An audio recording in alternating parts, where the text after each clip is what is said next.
Meu nome é Antônio Ribeiro e tenho 81 anos.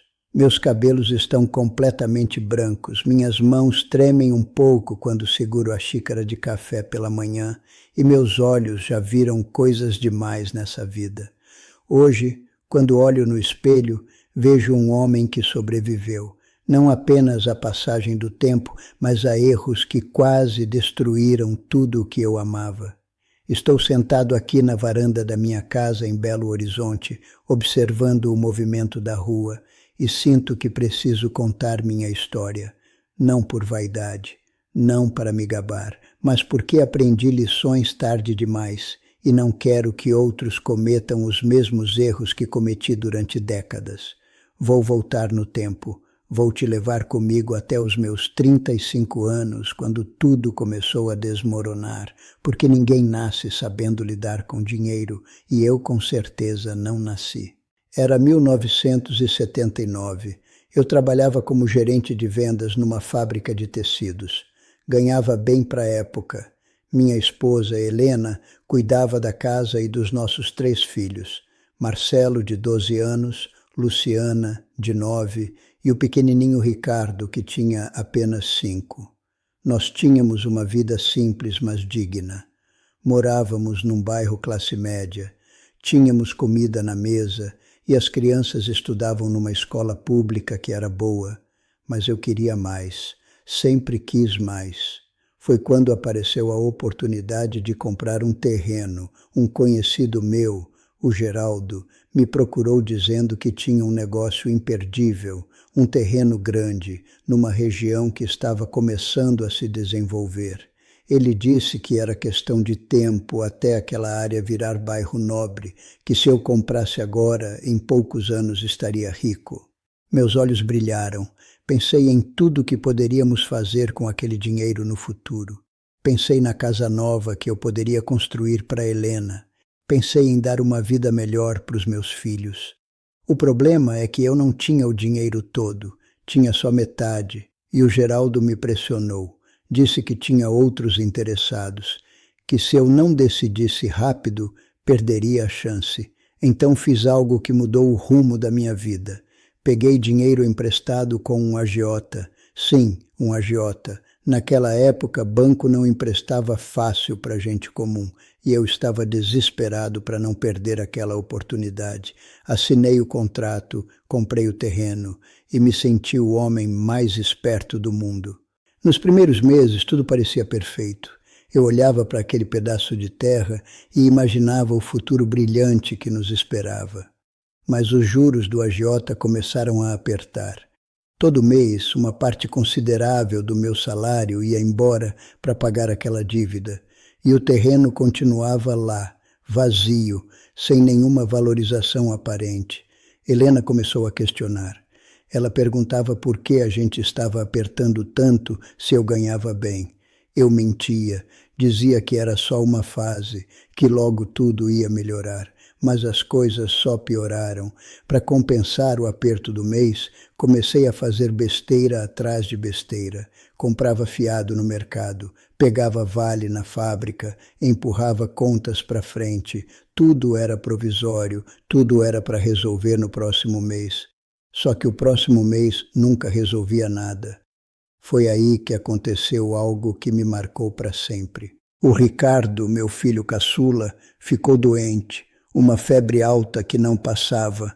A Helena me chamou no trabalho, desesperada. Levamos ele no posto de saúde, mas o médico disse que precisava de exames urgentes, exames caros. Eu não tinha o dinheiro, gastei tudo com aquele maldito terreno e com os juros que me sufocavam. Tive que pedir emprestado para o meu irmão. A humilhação que senti naquele dia ainda dói quando lembro. O Ricardo melhorou, graças a Deus, mas aquilo me mostrou uma verdade cruel. Eu tinha colocado um investimento que nem sabia se ia dar certo na frente da segurança da minha própria família, e mesmo assim eu não aprendi. Os anos foram passando e meus erros foram se acumulando. Eu vivia no limite, sempre contando com o dinheiro de amanhã para resolver os problemas de hoje, sempre achando que a próxima oportunidade seria a salvação. sempre empurrando as dificuldades para baixo do tapete, até que em 1983 tudo desabou de verdade. A fábrica onde eu trabalhava passou por uma crise, começaram as demissões, e eu, que sempre fui bom vendedor, acabei na lista de corte. Me deram um aviso prévio e pronto. Depois de 15 anos de dedicação, fui dispensado como se não fosse nada. Cheguei em casa com a notícia. A Helena estava preparando o jantar. Quando contei, ela largou a panela no fogão e sentou na cadeira, pálida. Antônio, ela disse com a voz tremendo, como a gente vai pagar as contas? A gente não tem nada guardado. Eu tentei acalmar ela. Disse que ia conseguir outro emprego rápido, que eu era bom no que fazia, que não era para se preocupar. Mas eu estava mentindo, para ela e para mim mesmo. Passei meses procurando trabalho. Bati em porta atrás de porta, entreguei currículo em todo lugar que apareceu, mas a crise estava feia, ninguém contratava. E quando aparecia alguma vaga, pagavam muito menos do que eu ganhava antes. Enquanto isso, as contas continuavam chegando, o agiota continuava cobrando, e o terreno que deveria ter sido minha salvação continuava lá, sem valer quase nada. Tive que vender coisas de casa, o rádio que eu tinha ganhado de presente de casamento, a bicicleta do Marcelo, as joias que a Helena guardava com tanto carinho. Tudo foi embora, um pedaço de cada vez, para a gente conseguir sobreviver mais um mês. A vergonha que senti naquela época ainda me persegue. Ver meus filhos passando aperto, ver a Helena emagrecendo de preocupação, ver a decepção nos olhos dela toda vez que eu chegava em casa sem notícias de emprego. Teve um dia que o Marcelo, que já estava com 16 anos, chegou em casa dizendo que ia largar a escola para trabalhar, que queria ajudar a família.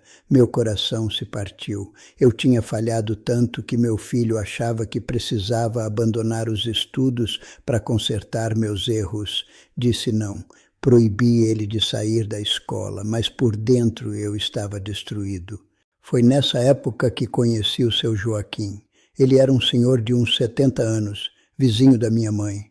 Viúvo, morava sozinho numa casa simples, mas sempre arrumada. Um dia minha mãe me chamou lá e o seu Joaquim estava tomando café com ela. Antônio, ela disse, o seu Joaquim quer conversar com você. Fiquei sem graça. Achei que ia ser mais uma pessoa para me cobrar ou me julgar. Mas ele me olhou com um jeito tranquilo e disse apenas, vem comigo. Quero te mostrar uma coisa. Fomos até a casa dele. Ele me levou até um quartinho nos fundos, abriu um armário velho e me mostrou vários cadernos encadernados. Pegou um deles e abriu. Eram anotações. Cada página tinha datas, valores, despesas, tudo organizado com uma letra caprichada. Durante 50 anos, ele disse, eu anotei cada centavo que entrou e saiu da minha casa, cada um.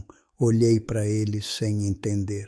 Você sabe quanto você gasta por mês, Antônio? Sabe para onde vai seu dinheiro? Sabe quanto precisa para viver com dignidade? Baixei a cabeça. Não sabia, nunca tinha sabido. Você está se afogando, meu filho, e nem sabe onde está o buraco por onde a água entra. Ele sentou, me fez sentar também e começou a falar. Falou durante horas, contou da própria vida, das dificuldades que passou, dos erros que cometeu quando jovem e de como aprendeu, do jeito mais difícil, que dinheiro não é sobre quanto se ganha, mas sobre quanto se controla. Ele me ensinou coisas que ninguém nunca tinha me ensinado, que gastar antes de receber é roubar do próprio futuro, que todo desejo precisa esperar até que a responsabilidade seja cumprida, que sem saber para onde o dinheiro vai, a vida vira um jogo de azar, que imprevistos sempre chegam e quem não está preparado se desespera, que ajudar os outros é nobre, mas nunca pode custar a própria estabilidade. Escutei cada palavra como se fosse a primeira vez que alguém falasse a verdade para mim. No final, ele me entregou um caderno em branco e uma caneta. Começa hoje, Antônio. Anota tudo. Cada entrada, cada saída, vai doer no começo, você vai ver números que não quer ver, mas só assim você vai ter controle. Saí da casa do seu Joaquim com o caderno debaixo do braço e uma sensação estranha no peito, algo entre esperança e medo. Naquela noite sentei com a Helena e contei tudo. Mostrei o caderno. Disse que a gente ia tentar fazer diferente, que eu tinha errado demais, mas que ainda dava tempo de consertar. Ela chorou, não de raiva, de alívio, porque finalmente eu estava encarando a verdade, e foi assim que começou a virada da minha vida. Aos 38 anos, quase 40, eu finalmente decidi aprender o que deveria ter aprendido muito antes. Se esta história te interessou, não se esqueça de se inscrever no nosso canal e diga-nos de que cidade você nos está vendo. Continuamos. Prometo que essa vai ser a melhor história que você vai escutar na sua vida. Comecei a anotar tudo. Cada compra de pão, cada conta de luz, cada parcela que ainda devia. No primeiro mês, quando vi os números no papel, fiquei em choque. Eu gastava muito mais do que imaginava. Dinheiro vazava por todo lado e eu nem percebia. A Helena também começou a participar. Sentávamos juntos todo fim de semana e revisávamos as anotações. Cortamos tudo que era supérfluo. Cancelamos até a assinatura do jornal.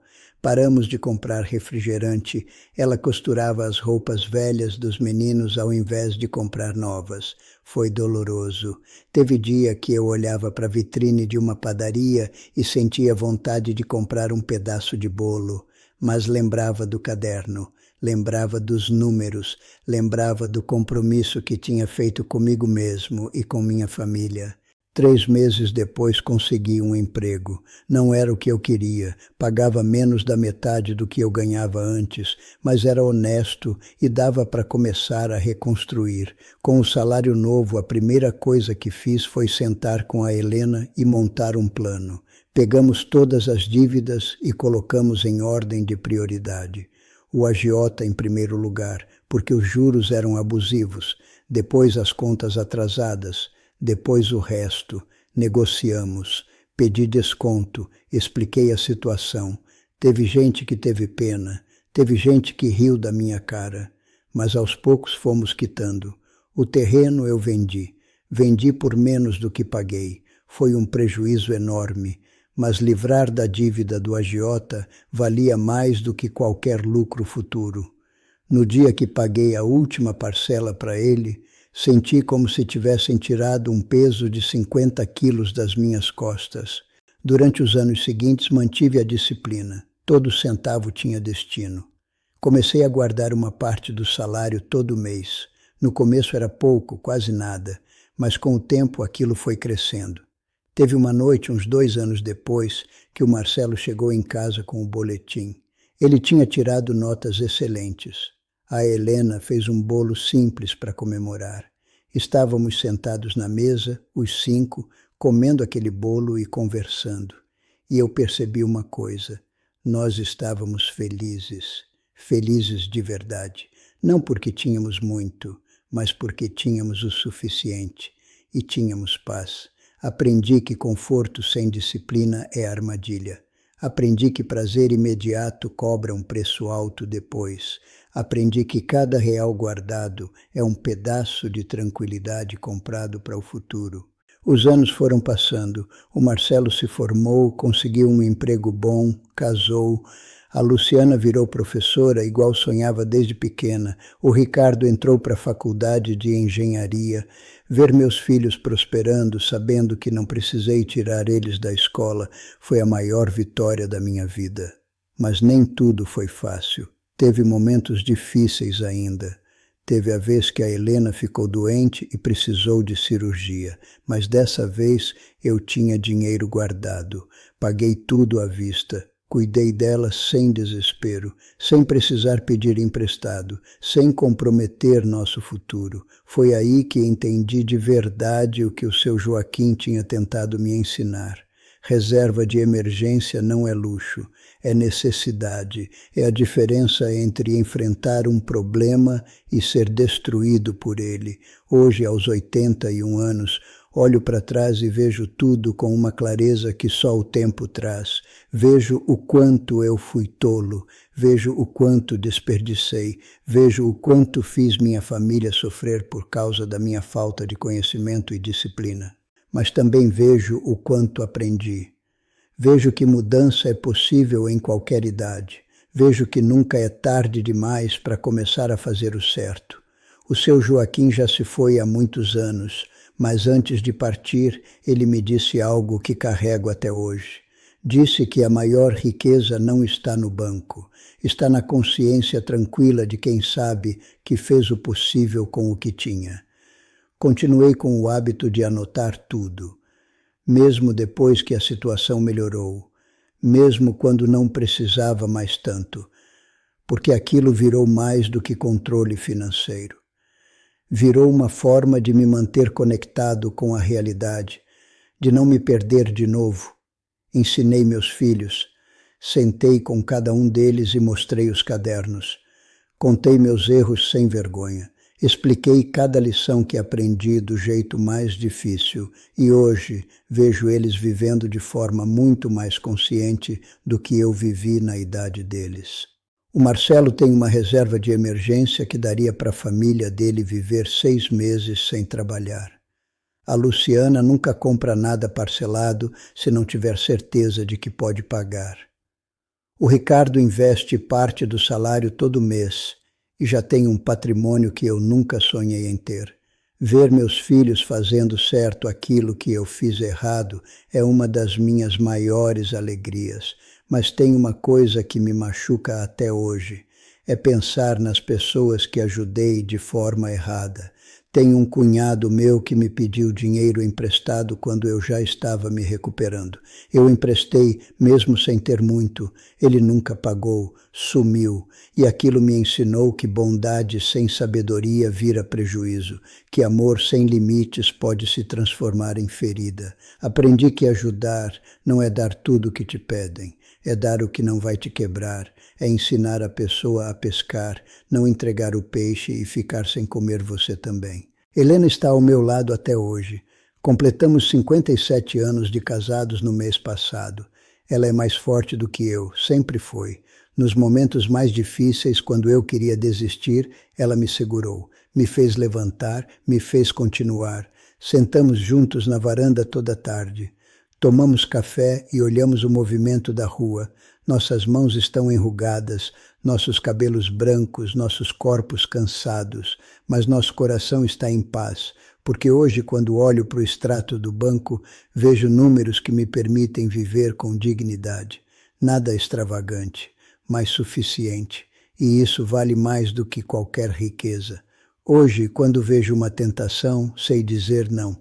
Não porque sou forte, mas porque lembro do preço que já paguei por dizer sim sem pensar. Hoje, quando um imprevisto aparece, respiro fundo e resolvo, porque tenho reserva, porque me preparei. Hoje, quando olho para os meus netos, vejo neles a chance de começar diferente e sempre que posso, conto histórias, não para assustar, mas para preparar, para que eles não precisem aprender do jeito que eu aprendi. Meu nome é Antônio Ribeiro, tenho 81 anos, e se tem uma coisa que posso dizer com certeza absoluta é que dinheiro nunca foi sobre números, sempre foi sobre escolhas, sobre disciplina, sobre consciência. A transformação da minha vida não aconteceu quando ganhei mais, aconteceu quando aprendi a administrar melhor o que eu tinha, quando parei de deixar a emoção comandar minhas decisões, quando deixei a razão e a disciplina assumirem o controle. Pobreza não é só falta de dinheiro, é falta de controle. E riqueza não é só ter muito, é saber usar bem o pouco. Aprendi que cada centavo tem um propósito, que cada gasto precisa ser pensado, que cada reserva é um pedaço de futuro protegido, que cada não dito na hora certa é um sim para a própria paz.